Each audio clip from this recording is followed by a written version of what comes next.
స్వచ్ఛందంగా బంధువును పాటిస్తూ. Welcome to A1 TV Telugu news. ఇక డీటెయిల్స్ చూస్తే మాజీ మంత్రి జగదీష్ రెడ్డి, ముఖ్యమంత్రి రేవంత్ రెడ్డి కేటీఆర్లపై తీవ్రస్థాయిలో విమర్శలు గుప్పించారు. ఎస్ఎల్బీసీ టనెల్లో చిక్కుకున్న మృతదేహాలను కూడా బయటికి తీయలేకపోయిన సీఎం రేవంత్ రెడ్డి రాష్ట్రంలో పెద్ద పెద్ద ప్రాజెక్టులను ఎలా పూర్తి చేస్తారంటూ ఆయన విమర్శించారు.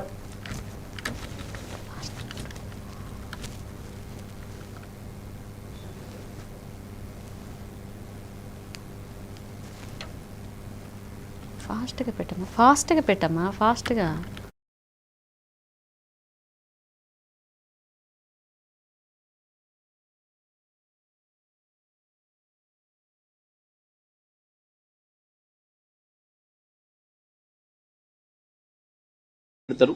ఆ తర్వాత సహజంగానే అధికారంలోకి వచ్చినప్పుడు మళ్ళీ బాధ్యతాయుతంగా మాట్లాడతారు. ఎక్కడైనా ఎవరైనా ఒక చిన్న సర్పంచ్ పదవి నుంచి మొదలు పెడితే పై వరకు కూడా ఒక వార్డు మెంబర్ కూడా నేను వార్డు మెంబర్ అయినా అని చెప్పి బాధ్యతగా ప్రవర్తిస్తాడు. అందులో కార్మికులు చచ్చిపోతే ఇప్పటి వరకు గా శవాలను తీయలేకపోయినావు. నీ ముఖానికి ఇంకా నువ్వేందో కేసీఆర్ ఎల్లబడ్డా నేను తీస్తా, ఏం తీస్తావు నువ్వు ముఖ్యమంత్రివి, నీ సక్కదనము, నీ మంత్రులు 8 శవాలను తీయలేకపోయింది ఇప్పటి వరకు. ఇక నువ్వు ఎస్ఎల్బీసీ పూర్తి చేస్తావు. ఎవడు కారకుడు? ఎస్ఎల్బీసీ పూర్తి కావడానికి ఎవడు కారకుడు? నీ ముఖ్యమంత్రి నువ్వు చేసిందే కదా. నీ పాత ముఖ్యమంత్రి, నువ్వు కొత్తగా ఇయ్యాల నెత్తికెత్తుకున్న నీ పాత ముఖ్యమంత్రి, నీ దోస్తైన నీ గురువైన నీకు ఆంధ్రప్రదేశ్ ముఖ్యమంత్రి మీరు చేసిన కుట్ర ఫలితమే కదా. ప్రపంచంలో ఎవడు వాడని టెక్నాలజీని తీసుకొచ్చి నల్గొండ ప్రజల్ని మోసం చేసింది మీరే కదా. ఇవాళ నీకు తాబేదారులుగా నీ బూట్లు దుడుస్తూ నీ మంత్రి పదవి కొనసాగించాలనుకుంటున్నా. ప్రముఖ నటుడు నాగార్జున ఇటీవలే హైదరాబాద్ లో జరుగుతున్న తెలంగాణ రైజింగ్ గ్లోబల్ సమ్మిట్ లో పాల్గొనడం పట్ల సంతోషం వ్యక్తం చేశారు. ఈ సందర్భంగా నాగార్జున మాట్లాడుతూ రాష్ట్ర ప్రభుత్వ విజన్ డాక్యుమెంట్ ను తాను చదివానని, అది చాలా అద్భుతంగా ఉంది అని ప్రశంసించారు.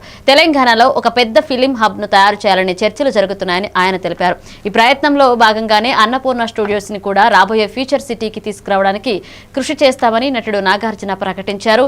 ఇక రాష్ట్రంలో సినిమా పరిశ్రమ అభివృద్ధికి తాము పూర్తిగా సహకారం అందిస్తామని ఆయన హామీ ఇచ్చారు. ఈ హబ్ ద్వారా స్థానిక యువతకు ఉపాధి అవకాశాలు పెరుగుతాయని నాగార్జున అభిప్రాయపడ్డారు.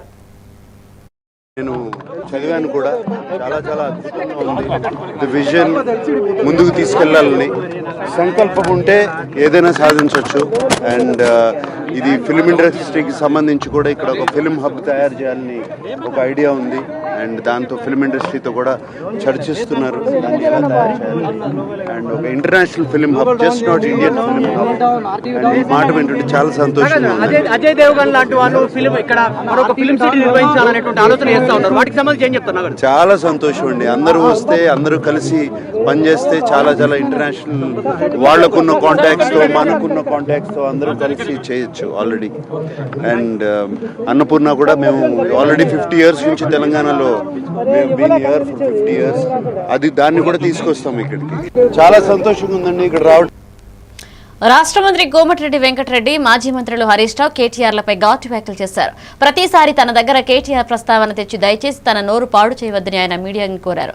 10 ఏళ్లు రాష్ట్రాన్ని పాలన చేసిన పార్టీకి ఒక పార్లమెంట్ సీటు కూడా రాలేదంటే అది ఏం పార్టీ అని ప్రశ్నించారు. తెలంగాణ భవిష్యత్ కోసం ఇంత పెద్ద గ్లోబల్ సమ్మిట్ నిర్వహిస్తున్నామని, దీని ద్వారా రాష్ట్రానికి ఎన్ని లక్షల కోట్ల పెట్టుబడులు వస్తున్నాయో తమ ప్రభుత్వానికి స్పష్టంగా తెలుసు అన్నారు ఆయన.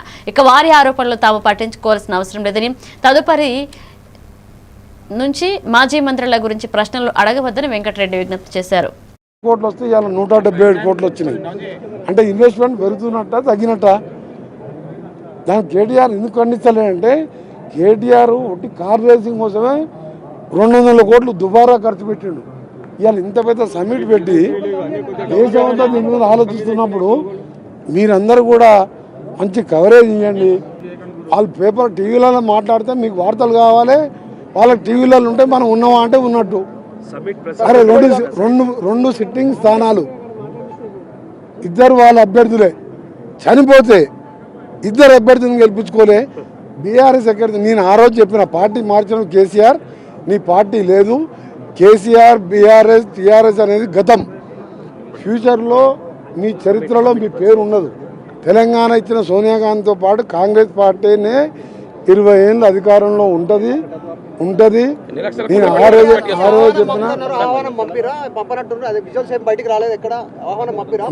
అందరికి ఆహ్వానం పంపినాం అన్ని రాష్ట్రాలు.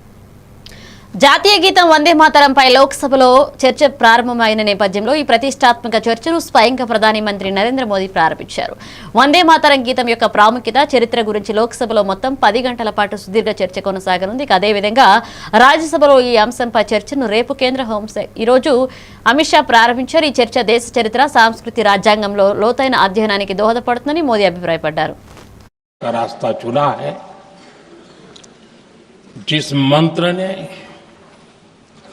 जिस जय घोष ने देश की आजादी के आंदोलन को ऊर्जा दी थी, प्रेरणा दी थी, त्याग और तपस्या का मार्ग दिखाया था, उस वंदे मातरम का पुण्य स्मरण करना इस सदन में हम सबका ये बहुत बड़ा सौभाग्य है और हमारे लिए गर्व की बात है कि वंदे मातरम के 150 वर्ष निमित्त इस ऐतिहासिक अवसर के हम साक्षी बन रहे हैं।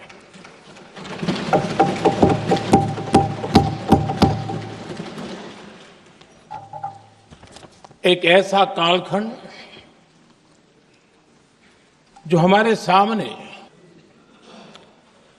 अभी हमने हमारे संविधान के 75 वर्षवीं जयंती भी मना रहा है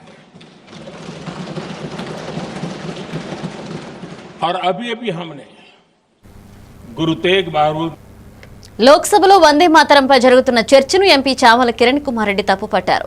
1896లో కాంగ్రెస్ సమావేశంలో రవీంద్రనాథ్ ఠాగూర్ ఈ గీతాన్ని ప్రజల కోసం పాడారని, అప్పటి నుంచి ప్రతి కాంగ్రెస్ సమావేశాల్లో కార్యాలయాల్లో పాడుతున్నామని ఆయన గుర్తు చేశారు. ఈ రోజు లోక్సభలో ఈ చర్చ పెట్టడానికి ముఖ్య కారణం నెహ్రూ, గాంధీల గురించి చెడుగా ప్రచారం చేయడానికి అని ఎంపీ కిరణ్ కుమార్ రెడ్డి ఆరోపించారు. అయితే ఈ చర్చలో తాము కూడా చురుగ్గా పాల్గొని వందే మాతరం చారిత్రక వాస్తవాలను, కాంగ్రెస్ పాత్రను ప్రజలకు తెలియజేస్తామని ఆయన స్పష్టం చేశారు. కాంగ్రెస్ పార్టీ సభలలో వందే మాతరాన్ని పాడటం జరుగుతుంది. ఇదే వందే మాతరాన్ని బీజేపీ పార్టీకి సంబంధించినటువంటి ఆర్ఎస్ఎస్ గాని, సంఘ్ గాని ఏ రోజు కూడా వాళ్ళ ఆఫీసులలో ఈ పాటను పాడినటువంటి దాఖలాలు లేవు. సడన్ గా ఈ రోజు బీజేపీ పార్టీ ఈ వందే మాతరం గురించి, వందే మాతరం గొప్పతనం గురించి పార్లమెంట్ లో చర్చ ఎందుకు తీసుకురావాలనుకుంటుందంటే, ఆ రోజున్నటువంటి నాయకులు గాంధీ గారిని గాని, నెహ్రూ గారిని గాని, వారి మీద చరిత్రలో వారు చెయ్యని విషయాలను వారి గురించి చెడుగా మాట్లాడి ప్రజలను తప్పుతో పట్టేయాలని చూస్తున్నారు. డెఫినెట్ గా వాళ్లే కాదు, మేము కూడా చర్చలో పాల్గొంటాం, వాస్తవాలను తీసుకొస్తాం ప్రజల ముందుకు. తెలంగాణ జాగృతి అధ్యక్షురాలు కవిత మాజీ మంత్రి మల్లారెడ్డిపై తీవ్రస్థాయిలో విరుచుకుపడ్డారు. మల్లారెడ్డి పాలు అమ్మి, పూలమ్మి వేల ఎకరాలు కబ్జా చేశారని ఆమె సంచలన ఆరోపణలు చేశారు. మల్లారెడ్డి వల్ల పేద ప్రజల కొరిగింతేమీ లేదని, మేడ్చల్లో కనీస మౌలిక సదుపాయాలు కూడా లేవు అని కవిత విమర్శించారు. బీఆర్ఎస్ హయాంలో డంప్ యార్డ్ సమస్య కొంత తీరినా కాంగ్రెస్ ప్రభుత్వం వచ్చాక అది రెట్టింపైందన్నారు. మల్లారెడ్డి తన కాలేజీలు, యూనివర్సిటీలను మాత్రమే బాగు చేసుకున్నారని, లేబర్ మినిస్టర్ గా ఉండి కూడా కనీసం మానవ హక్కుల గురించి ఆలోచించలేదని కవిత మండిపడ్డారు. తాగునీరు గాని, రోడ్లు గాని, స్కూళ్లు గాని, హాస్పిటల్ గాని ప్రతి ఒక్కదానికి ప్రజలు ఇబ్బంది పడుతున్నటువంటి పరిస్థితి. అన్నిటికన్నా దారుణం ఏంటంటే, ఇంత పెద్ద మేడ్చల్, మొత్తం ఇండియాలోనే అతిపెద్ద ఎమ్మెల్యే కాన్స్టిట్యున్సీ అని చెప్పుకునే మేడ్చల్లో, హైదరాబాద్ కి కూతవేడి దూరంలో ఉన్న మేడ్చల్లో ప్రభుత్వ జూనియర్ కళాశాల కావచ్చు, ప్రభుత్వ డిగ్రీ కళాశాల కావచ్చు తక్కువనే.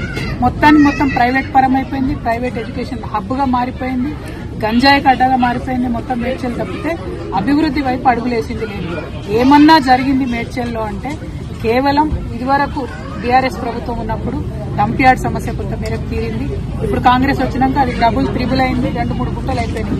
అదేవిధంగా అంతకుముందు కొన్ని పెన్షన్స్ వచ్చినాయి, ఆ పెన్షన్స్ ఇప్పుడు పెరగలేదు. అంతకు మించి మేడ్చల్లో నేను పూలమ్మినా, నేను పాలమ్మినా అని చెప్పే మల్లారెడ్డి గారు పూలమ్మడం, పాలమ్మడంతో పాటు అనేక ఎకరాల భూమిని కబ్జా పెట్టింది. 2 రోడ్డు విస్తరణ ఏదైతే జరగాలో జరగకుండా అడ్డుపడతా ఉన్నారు. వారి కాలేజీలు, వారి యూనివర్సిటీలు తప్పితే ప్రజలేం బాగుపడ్డారని చూస్తే మాత్రం దారుణమైన పరిస్థితి. మిషన్ భగీరథ పైప్ లైన్లు ఉన్న చోట కూడా వారానికి ఒక్కసారి కూడా నీళ్లు వస్తాయి. మరి ఏంది ఇది? మున్సిపాలిటీ వాళ్ళు మంచినీళ్ళ ట్యాక్స్ కట్టండి, కట్టించుకోండి అంటే కూడా కట్టించుకోకుండా రిజిస్ట్రేషన్ చేయలేదని చెప్తున్నారు. ఏంది ఇది, ఇంత సమన్వయం లేకుండా ఎట్లుంటారు? ఖచ్చితంగా మల్లారెడ్డి గారు శ్రద్ధ పెట్టాలి, ఈటల రాజేందర్ గారు శ్రద్ధ పెట్టాలి. అందరికన్నా ఇంపార్టెంట్, ఇదివరకు ఇక్కడ ఎంపీగా ఉన్న ముఖ్యమంత్రి గారికి ఇక్కడ అణువణువున ఉన్నటువంటి సమస్యలన్నీ తెలుసు. వారు మేడ్చల్ జిల్లా ఖచ్చితంగా సపరేట్ గా టూర్ పెట్టుకోవాలి. ప్రజాశాంతి పార్టీ అధ్యక్షుడు కేఏ పాల్ తెలంగాణ ప్రభుత్వంపై విమర్శలు దాడి చేశారు. ముఖ్యమంత్రి రేవంత్ రెడ్డి 2 ఏళ్ల పాలనలో పూర్తిగా విఫలమయ్యారని, ఆయన వెంటనే తన పదవికి రాజీనామా చేయాలని పాల్ డిమాండ్ చేశారు. రాష్ట్రంలో హిల్ట్ స్కామ్ పేరిట 5 లక్షల కోట్ల కుంభకోణం జరుగుతుందని కేఏ పాల్ సంచలన ఆరోపణలు చేశారు. గ్లోబల్ సమ్మిట్ పై ప్రజాధనం వృధా చేస్తున్నారని విమర్శించారు. ఈ ప్రభుత్వంపై తన వద్ద ఉన్న అన్ని ఆధారాలతో సహా త్వరలో మరొక 17 కేసులు వేస్తారని కేఏ పాల్ హెచ్చరించారు. 7-8 సార్లు ఆయనతో కలిసి అనేక సలహాలు ఇచ్చి రాష్ట్ర అభివృద్ధి కొరకు, ప్రజల అభివృద్ధి కొరకు ఏం చేస్తే అప్పుల నుంచి బయటపడతామని చెప్పాం. కానీ ఆయన వినలేదు సరికదా, ఎగ్జాక్ట్ గా ఆపోజిట్ చేసి నేను ఇచ్చిన సలహాలకు అన్నిటికీ వ్యతిరేకంగా పనిచేసి ఈ రోజు తెలంగాణ రాష్ట్రాన్ని సర్వనాశనం చేసినందుకు తక్షణమే ఆయన రాజీనామా చేయాలి. ఎందుకు రాజీనామా చేయాలి? కారణాలు బాగా వినండి. 1, 6 గ్యారంటీలు ఆయన ఇచ్చారు, ఒక్క గ్యారంటీ కూడా నెరవేర్చలేదు. అందులో 2 లక్షలు తులం బంగారం వాగ్దానాలకి కంటే ఎక్కువ ఇష్టం వచ్చినట్టు నోటుకొచ్చినట్టు అబద్ధ వాగ్దానాలు ఇచ్చి ఓట్ల కొరకు అందరినీ మోసం చేశానని ఆయనే ఒప్పుకున్నారు. ఇప్పుడేంటి, డబ్బు లేదు నన్ను కోసికి తినండి అంటున్నారు. నోరు మూయించడానికి బీఆర్ఎస్ బీజేపీ వాళ్ళు చుట్టూ పెట్టుకున్నాడట కొంతమందిని. ఇంత ఘోరమైన పరిపాలన. నేను బెస్ట్ సీఎం చేద్దామని మీకు చెప్పాను, మీ అందరికీ ఓట్లు వేయమన్నాను. ఆయన వరస్ట్ సీఎం అయిపోయాడు ఈ 2 సంవత్సరాల్లో. చదువుతుంటే ఆశ్చర్యం కలుగుతుంది. ఊహకు అతీతంగా సర్వనాశనం అయిపోయింది. పెట్టుబడులకు తెలంగాణ రాష్ట్రం బెస్ట్ డెస్టినేషన్ అని మంత్రి శ్రీధర్ బాబు స్పష్టం చేశారు. 2047 నాటికి రాష్ట్రం $3 ట్రిలియన్ ఎకనామీని సాధించేందుకు ఈ గ్లోబల్ సమ్మిట్ ఒక కీలకమైన మైలురాయిగా నిలుస్తుందని ఆయన పేర్కొన్నారు. ఐటీ, ఫార్మా, ఏరోస్పేస్ మరియు పరిశ్రమల రంగాలలో తెలంగాణ అద్భుతమైన ప్రగతిని సాధిస్తుందని మంత్రి శ్రీధర్ బాబు తెలిపారు. ముఖ్యంగా ఇన్నోవేషన్ రంగంలో రాష్ట్రం చాలా వేగంగా ముందుకు దూసుకువెళ్తుందని, పారిశ్రామికవేత్తలకు మెరుగైన వాతావరణాన్ని అందిస్తున్నామన్నారు. రాష్ట్ర విజన్ డాక్యుమెంట్ ఈ లక్ష్యాల సాధనలో మార్గదర్శకంగా ఉంటుందని ఆయన వివరించారు. Our Telangana, a historic city and also a modern hub where centuries of culture and today's cutting-edge innovation walk side by side. I would like to mention here, we have old markets which still breathe. Infrastructure, this is a platform where our local talent will meet the global opportunities. And I'd like to mention in 2024 and 25, Telangana once again proved that the size does not determine success, and the direction does. As a strong and also a strong pharma hub, and also as a vaccine capital, as we are building an economy, grew at 7.6% ahead of India's 6.6%. I would like to mention our service sector expanded by 11.9%. ముఖ్యమంత్రి రేవంత్ రెడ్డిపై Nobel శాంతి బహుమతి గ్రహీత కైలాష్ సత్యార్థి ప్రశంసల జల్లు కురిపించారు. యువ ముఖ్యమంత్రి రేవంత్ రెడ్డి తన పాలనలో అద్భుతాలు చేశారని ఆయన కొనియాడారు. అధికారంలోకి వచ్చిన కేవలం 2 ఏళ్లలోనే రాష్ట్రంలోని 20 లక్షల మంది రైతులకు రుణాలను మాఫీ చేశారని కైలాష్ సత్యార్థి పేర్కొన్నారు. ఇక మహిళలు, బాలికల కోసం ఉచిత ప్రయాణ సౌకర్యం కల్పించడంతో పాటు ఇక రాష్ట్రంలో విద్యా ప్రమాణాలు పెంచేందుకు సీఎం రేవంత్ రెడ్డి తీవ్రంగా కృషి చేస్తున్నారని ఆయన వివరించారు. Revanth రెడ్డిజీ and all his government, his team, in just 2 years. How could you imagine that the young chief minister can waive off loans of more than 2 million farmers? The farmers' loans are waived off. The women and girls can freely travel in the state buses. The health sector has been revamped. The quality and inclusive education has been your priority, and that is something to be admired. This is the new path. These are the new. When I see you here, 2034 is ముఖ్యమంత్రి రేవంత్ రెడ్డి నాయకత్వంలో తెలంగాణ రాష్ట్రం అన్ని రంగాల్లో అభివృద్ధి చెందుతోంది అని governor Jishnu Dev Varma ప్రశంసించారు. రాష్ట్రం తన నిర్ణీత లక్ష్యాల సాధన దిశగా చాలా వేగంగా ముందుకు వెళుతుందని ఆయన పేర్కొన్నారు. 2047వ సంవత్సరంలోగా తెలంగాణను $3 ట్రిలియన్ ఎకానమీగా మార్చాలన్నదే రాష్ట్ర ప్రభుత్వ ప్రధాన లక్ష్యమని గవర్నర్ తెలిపారు. ఈ లక్ష్యం చేరుకోవడానికి అనుగుణంగా ప్రభుత్వం సమగ్రమైన ప్రణాళికలు రూపొందించిందని, అమలు చేస్తున్న సంస్కరణలు సత్ఫలితాలను ఇస్తున్నాయని జిష్ణుదేవ్ వర్మ అన్నారు. Sri Kailash Satyarthi, Nobel Laureate, Sri R. Dinesh, Chairman TVS Logistics and past President CII, Sri Eric Swider, Director of Trump Media and Technology Group, DJT, Srimati Shobhana Kaminenu, Executive Vice Chairperson, Apollo Hospitals, Sri Ramakrishna Rao, IAS Chief Secretary, Sri Shivdhar Reddy, IPS, DGP Telangana, Sri Jayas Ranjan, IAS Special Chief Secretary, envisioned by the Honorable Prime Minister Sri Narendra Modi ji, built on inclusive growth, sustainability and innovation. Strong infrastructure and progressive governments place Telangana firmly on this path. Government acts as stewards to the people and accountability strengthens confidence. Telangana's vision is defined by clear milestones and consistent progress.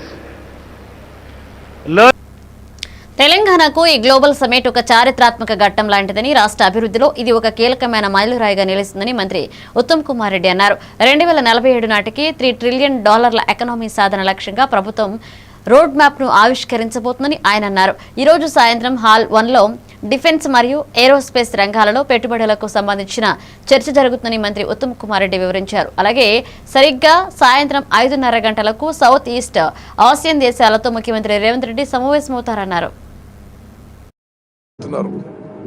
మరి ఈ Telangana rising global summit విషయంలో ఏర్పాటు చేసిన వాళ్ళందరూ కూడా నా శుభాకాంక్షలు, అభినందనలు.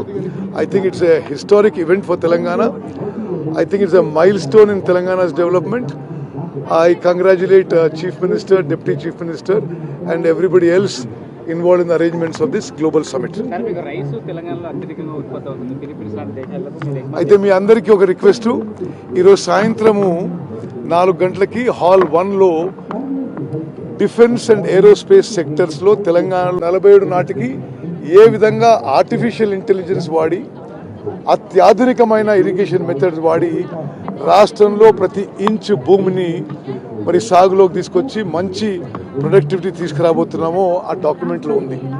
అదేవిధంగా సివిల్ సప్లైస్ విషయంలో కూడా most modern methods, best technology ఉపయోగించి ఏ విధంగా ప్రతి వ్యక్తికి, ప్రతి పౌరునికి అన్ని నిత్యావసర వస్తువులు ఇవ్వబోతున్నాం కూడా ఇది మరి మేము ఈ యొక్క సమావేశంలో ఆవిష్కరించబోతున్నాం. ప్రభుత్వం విజయోత్సవ సభలు కాదు, అపవిజయోత్సవ సభలు చేసుకోవాలని హరీష్ రావు కామెంట్ చేశారు. మరి ఇటువంటి మంచి కార్యక్రమం కూడా ఈ 7 మాటలకి మరి మనం ఏమీ మాట్లాడలేము. ఎవరేమన్నా సరే this global summit will be a huge success. Investors రానున్నారు. తెలంగాణ రాష్ట్రంలో యువతకు ఉపాధి కల్పించడమే పరిశ్రమల శాఖ మంత్రి టీజీ భరత్ స్పష్టం చేశారు. నిరుద్యోగ సమస్యను పరిష్కరించడంలో భాగంగా రాష్ట్రంలో మొత్తం 20 లక్షల ఉద్యోగాలు కల్పించడమే తమ ప్రభుత్వం యొక్క ప్రధాన లక్ష్యంగా పెట్టుకుందని ఆయన తెలిపారు. ఈ లక్ష్యాన్ని చేరుకోవడానికి అనుగుణంగా ప్రభుత్వం పటిష్టమైన ప్రణాళికలను రూపొందిస్తుందని మంత్రి టీజీ భరత్ వివరించారు. ఈ ఉద్యోగాల కల్పన ద్వారా రాష్ట్ర ఆర్థిక వ్యవస్థ మరింత బలోపేతం అవుతుందని, అలాగే యువతకు మెరుగైన భవిష్యత్తు లభిస్తుందని ఆయన ఆశాభావం వ్యక్తం చేశారు. ఈ విషయంలో ప్రభుత్వం పూర్తి నిబద్ధతతో పనిచేస్తుందని ఆయన హామీ ఇచ్చారు. I am Manjuri Palit. I have come all the way from Shillong in the morning.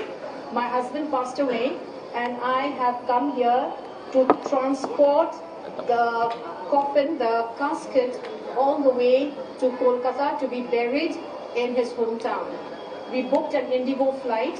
This is at 7:10 And till now, we have no information whether the flight is going to take off or not. As per now, each and every flight is being. Now, what does a person like me in this situation do?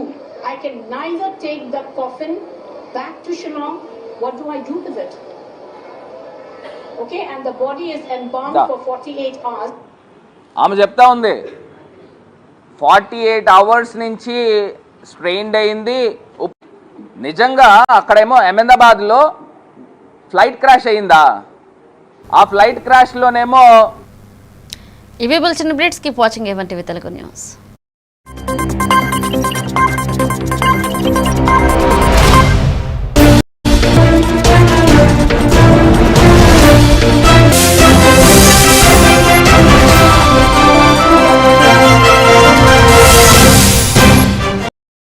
మరి వారి యొక్క సంపూర్ణ